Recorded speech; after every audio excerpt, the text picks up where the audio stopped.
Tonight on this Easter Sunday, we're going to take you to a place outside our world. It's not Mars or Venus, but it might as well be. It's a remote peninsula in northern Greece that millions believe to be the most sacred spot on Earth. It's called Mount Athos, and prayers have been offered here every day with no interruption for more than 1,000 years.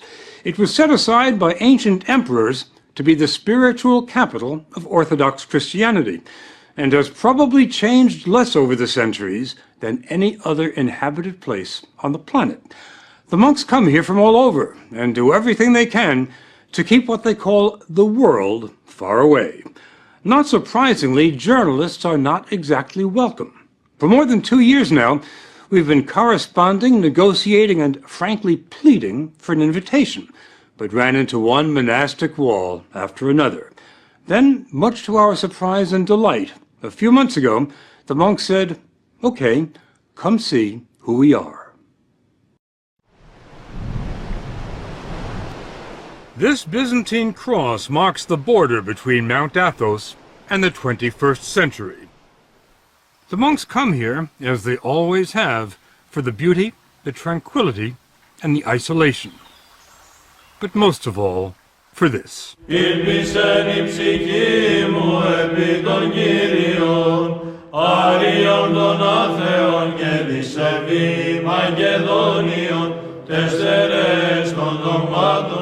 Father Iakovos is one of the few Americans on the mountain. He's been here more than half his life. You have to understand the words that we're saying in today's liturgy are the same words that Christ was saying. The same words that saints from the 1st century, the 2nd century, the 3rd century, the 4th century. And nothing has changed in Orthodoxy since then. It's the only branch of Christianity that can make that claim. Father Eliseos is the abbot, the top man, at Simonos Petros, one of the 20 monasteries. It was Abbot Eliseos who invited us here, and never let us forget what a rare privilege it was. It happened once, in 1981. The last time you invited a television crew here was 1981. Correct. We weren't going to invite you, but your persistence convinced us to open the door.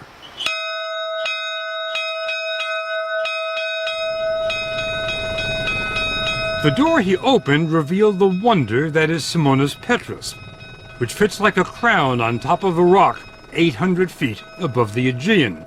It was built in the 14th century, and the monks will tell you it must be considered a miracle that it hasn't fallen into the sea.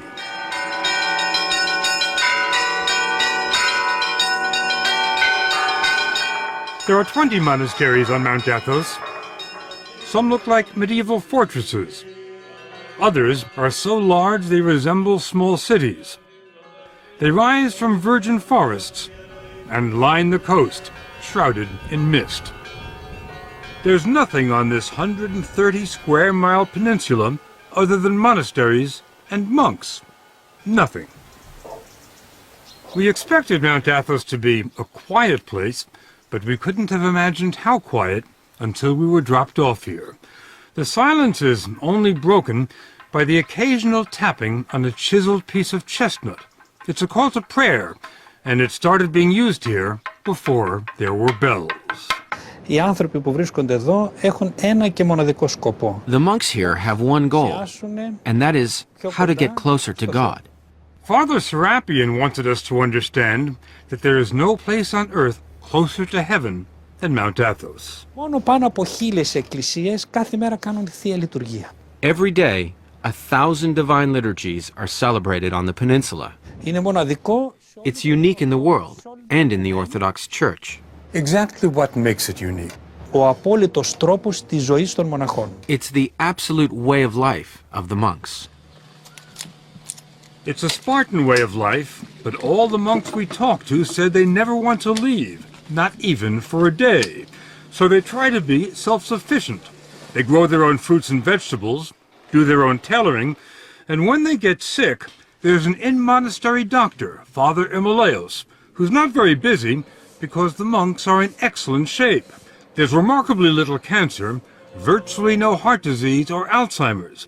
They must be doing something right in addition to drinking wine at 9 in the morning.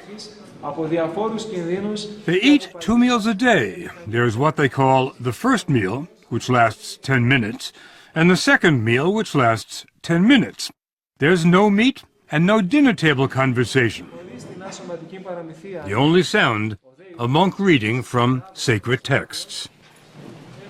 We were surprised by how busy the monks are. When they're not praying, they're working. Father Theodosius, born a Lutheran in Germany, is a mechanical wizard who has given the monastery continuous electricity and occasional hot water. Many Christians in the world, they are looking for the original church, for the ancient church. Do you think this is the closest to the original church? Yes. When you come to Orthodoxy, you will see it has everything you ever sought for. Father Averkios takes care of the ancient footpaths here. He clears the trails. We went with him on what was, for us, an exhausting hike on the hills above the monastery. It wasn't tough for him, though. He says that after decades of roaming the world, this is his path. I've been to many places. Tell me where. From Switzerland, of course, from Sweden, Finland, Spain, Portugal, Singapore, Australia, and Texas. Texas. How did you like Texas? I liked very much. I liked mostly the people. Now, with all the traveling you've done, how did you end up here?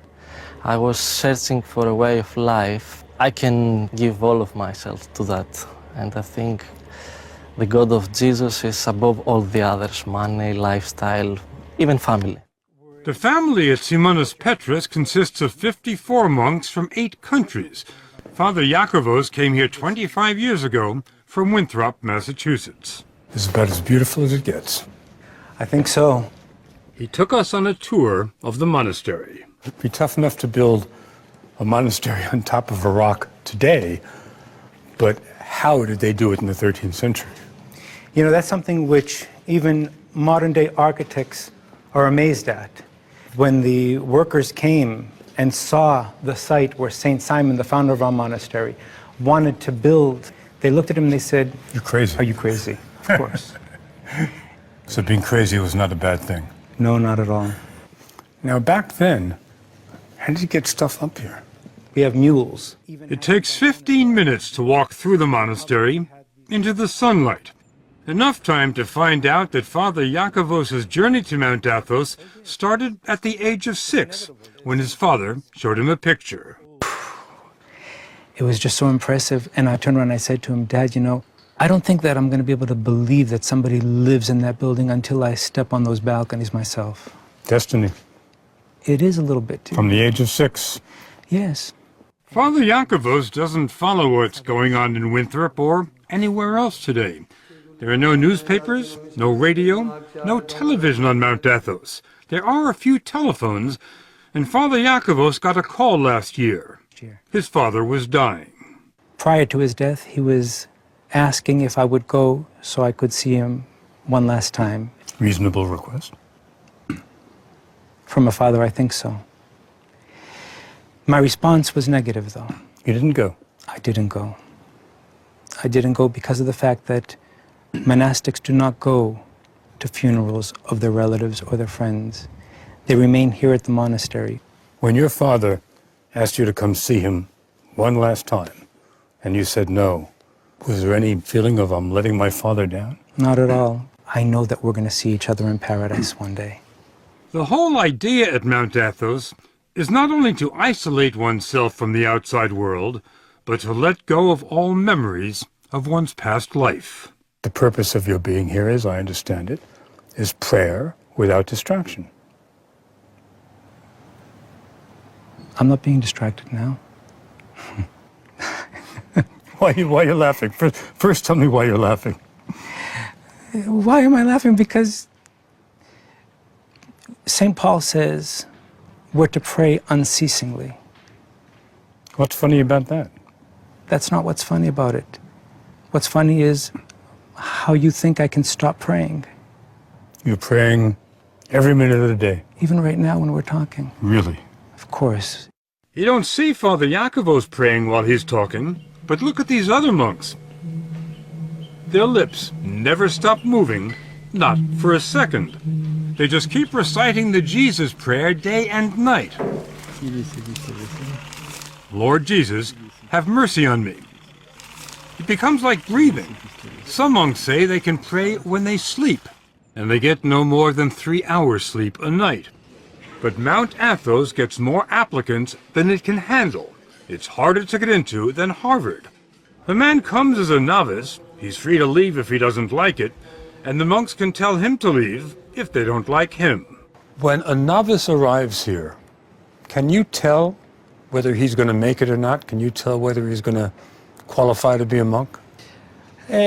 Όχι παραπάνω από ελάχιστο χρόνο το καταλαβαίνουμε. After a while, it becomes pretty obvious whether or not someone is cut out for it, which is why we have a trial period, which can last up to 3 years. I bet you know a lot sooner than 3 years. Reverse. Certainly. Once he's accepted into the community, it's a lifetime commitment. And life never changes here. Never.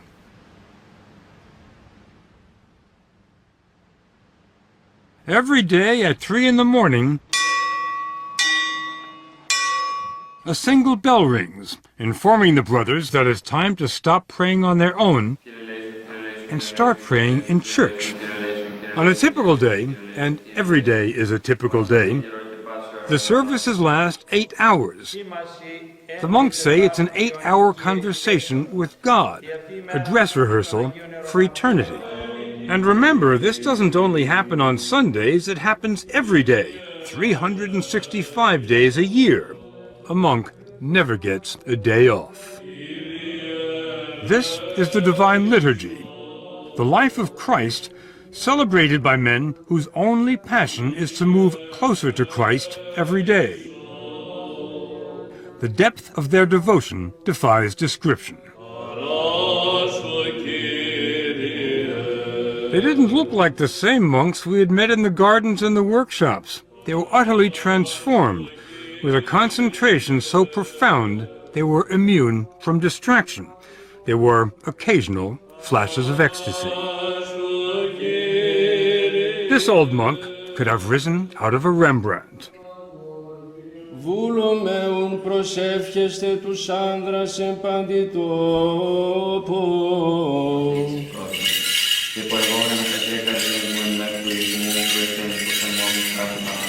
There are no musical instruments in the church, just chanting. Chanting without end.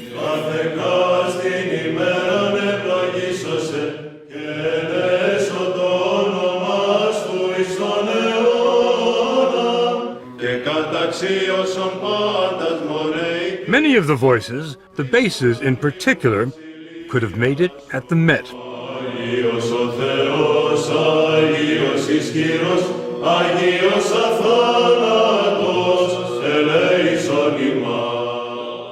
We didn't understand the words. We didn't really have to. This phrase we knew.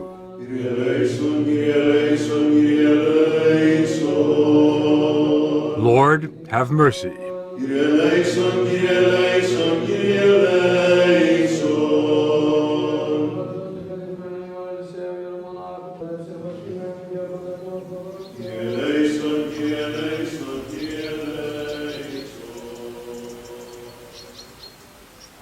The most miraculous thing about Mount Athos, when we return.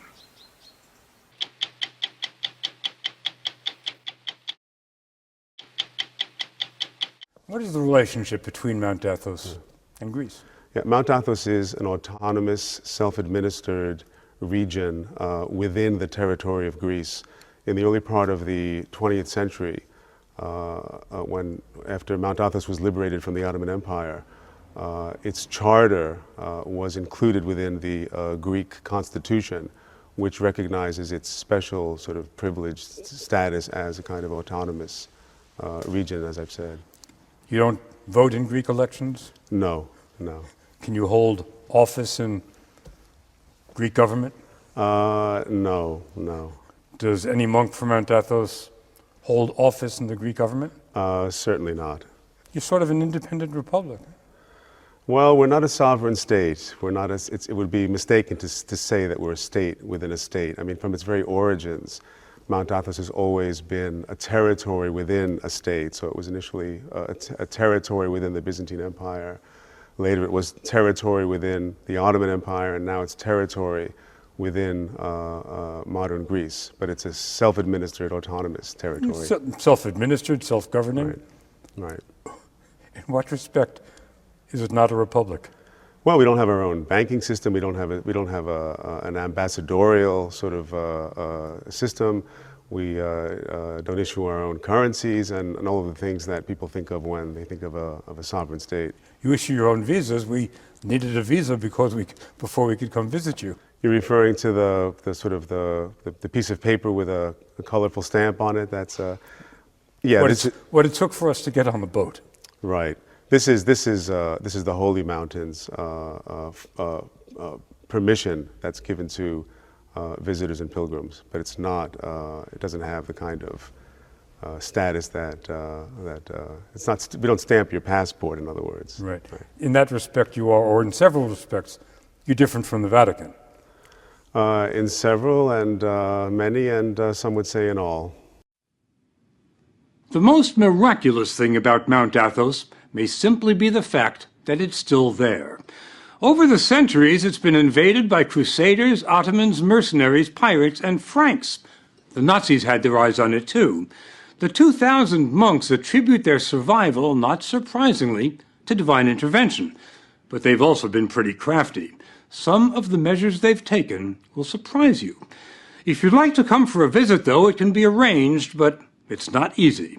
First, you'll need a visa issued by the monks, and unless you're an Orthodox pilgrim, it can take a while. Next, you'll fly to Athens and make your way to a scruffy little town in northern Greece where there's no airport and where the roads are dicey. Then you'll hop on a ferry, unless the trip has been canceled because of rough seas. That happens all the time. But on a calm day, it can be a very pleasant ride. The monks will tell you it takes years of prayer and soul-searching before they're ready to leave the world for Mount Athos. For the likes of us, though, it takes little more than an hour. It was the beginning of Lent when we took these pictures, and the ferry was packed with pilgrims from all over the Orthodox Christian world. Greeks, Bulgarians, Serbs, Romanians, Russians. It wasn't long before the first monasteries came into view, and we thought we were sailing to Byzantium, to a fantasy land of castles and palaces.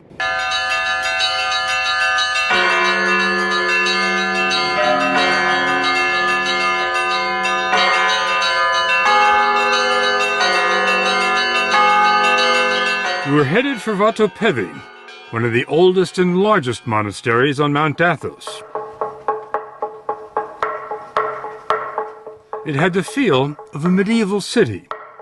Holiness seemed to seep from the very stones, from the frescoes on the 10th century church, from the marble font for holy water. But then there was the monastery's secular-looking centerpiece.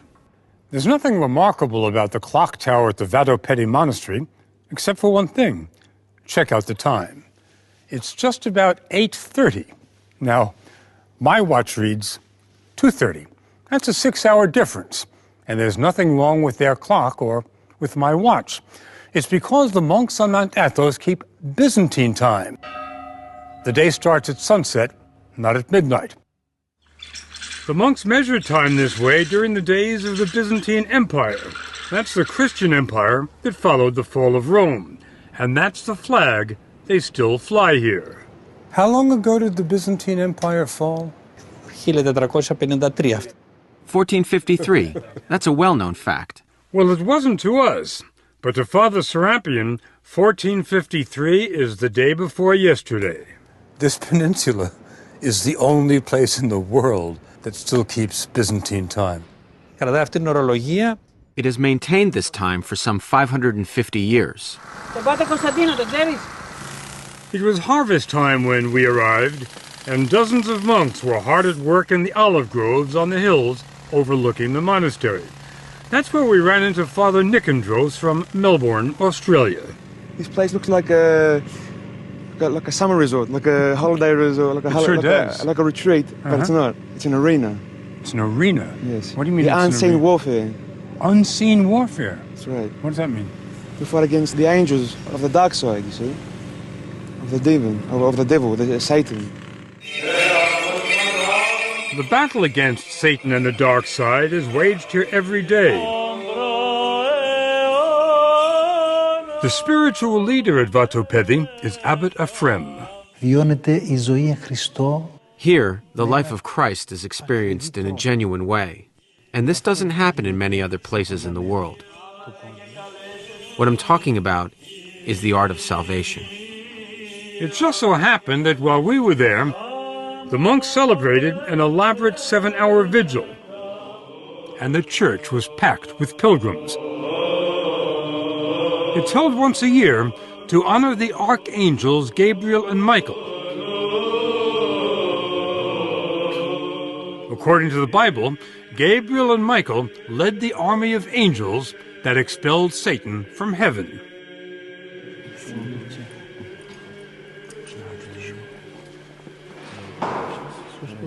The church's relics are brought out every day, and pilgrims ask for the blessing of the saints.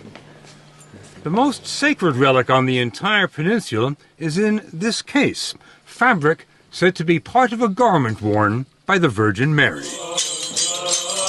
The irony is that while the Mother of God is revered here, no other woman is permitted to even set foot on Mount Athos. It's been like that for 1,000 years. The reason, according to Orthodox doctrine, is that Christ gave the peninsula to his mother, and all other women have been excluded so as to fully honor the Virgin Mary.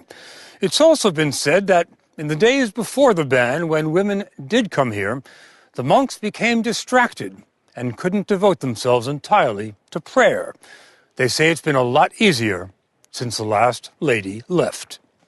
Keeping women out certainly wasn't much of a problem 300-400 years ago. Do you feel that's becoming problematic today? I don't think so, because the monastery itself and all the land around it is our property. And if we don't want women coming onto our property, we have every right to do that. Mount Athos may be the last all-male bastion in the world, and Father Arsenio says it has to stay that way. Here, we are concerned solely with purity and our elevation to eternity. If women are permitted, they'd bring their families and their children. This place would become a tourist attraction and no longer a place of silence. If we wanted to experience profound silence, we're advised to go to Stavronikita. It's the smallest monastery on the Holy Mountain, but it has some of the most remarkable treasures. You stain the silence just by walking in. There's no electricity here, so the icons and mosaics are illuminated only by shafts of sunlight and a few candles. St. Nicholas, the patron saint, John the Baptist, and the Virgin Mary. We were stunned by the magnificence of the art here, but then we ran into Father Maximus, a former professor at the Harvard Divinity School. He told us what we were seeing cannot be described as art. They're devotional objects, and they're part of the living liturgical life of the church. So we don't have any art, and we're not a museum. I mean, to put it starkly. Whatever you call it, it's priceless. That's why the monasteries have been invaded and plundered so many times over the centuries. The monks' most recent brush with history happened only 70 years ago. The Nazis were coming their way. In the spring of 1941, the Germans invaded and occupied Greece. They marched up the Acropolis, raised the swastika beside the Parthenon, and were about to invade. The monks asked for a meeting with Nazi officers who advised them to appeal to Hitler himself. And the monks wrote a letter to Hitler. A letter was written, and in the letter the monks identified themselves. They said, "This is who we are." And they asked Hitler to place the Holy Mountain under his personal protection. What kind of response did you get? Well, it seems that Hitler liked the idea and accepted the invitation to become the personal protector of the Holy Mountain. Well, let me just get that straight. Hitler, the personal protector of the Holy Mountain. That's right. That's right. Hitler did send a team of German academics to Mount Athos. They took 1,800 pictures of the mountain's treasures, and it wasn't because they enjoyed photography. Hitler wanted the monastery's riches in Berlin. The professors were sent as an advance team to catalog the treasures of the Holy Mountains so that a selection of things could be made to be removed. Didn't happen, did it? No, it didn't. Not a single thing was taken. Father Maximus believes they have the Russians to thank for that by the time the Nazi scholars completed their work, Hitler was bogged down in Russia and wasn't thinking about icons. That Nazi period has been largely forgotten here. To the monks, it was just one more blip on the road, and a small one at that. Today, Vatopedi is the most popular destination on the mountain. It hosts 35,000 pilgrims a year and offers more than spiritual sustenance. The monks have their own fishing boats, and the catch is pretty good. The fish are served fresher than in any Greek restaurant. The refectory dates from the 12th century, and since the 12th century, the food here has been free. Vatopedi has been supported by rich benefactors, emperors, princes, kings, and today, partially by pilgrims with deep pockets who commission icons in the making. But the ancient treasures? Not a chance. They can't even see them. They're under lock and key. It's not a new security system, but it works. Normally, it takes more than one monk to unlock the door, because no one monk is allowed to have all 4 keys at the same time. It's sort of a medieval version of the nuclear launch control. Do you keep those keys in your pocket, Father? Try not to. Father Matthew from Fond du Lac, Wisconsin, was given the abbot's blessing to let us into the inner sanctum. Once inside, there was still another hidden door. Behind the curtain. We walked into the world of Byzantium. It was hard to imagine that everything here was at least 600 years old, because the brilliance had not faded. There are almost 4,000 icons stored in this monastery alone. Oh, wow. The highlight? A 14th century icon of Christ. Every monk will tell you the sole purpose of life on Mount Athos is to get closer to Christ every day. And they say total union with Christ is only possible when they leave this world. Πρώτο πράγμα που κάνει ένας μοναχός είναι να αγαπήσει το θάνατο. The first thing a monk does is embrace and love death. Embrace and love death. Γιατί ο θάνατος... Because death is the ticket to the other life. Without a ticket, you can't travel. Where do you get the ticket? Εδώ, στη ζωή αυτή. In this life, that's what we do each day.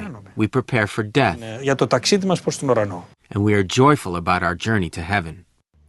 Father Matthew offered to take us to the transit point between this world and heaven. When a monk dies, he's buried until there's nothing left but bones. Then he's brought to where every monk who's ever lived here ends up, the ossuary. Any idea how many skulls there are here? Thousands. I'm not sure how many thousands. Any idea how far they go back? The ones here would be to the 16th century. When you look at the ossuary, what comes to mind? Mostly I see that this is where I'm going to be. I always like to say these are my future roommates. There was nowhere for us to go from there. So we headed back to the mainland. The monks invited us to come back any time. And if we do, or if our grandsons or great-grandsons do, after 10 days here, this much we believe. Mount Athos will not have changed at all. This place is built like a fortress. Yes, it really is. Yeah. Why? Well, there are 2 basic reasons. One's symbolic, of course, and one is practical. I suppose we should begin with a symbolic reason. It's because of the fact that monasteries are fortresses. They're bastions of the Orthodox faith. Does everyone on the other side of these waters live in sin? Of course not.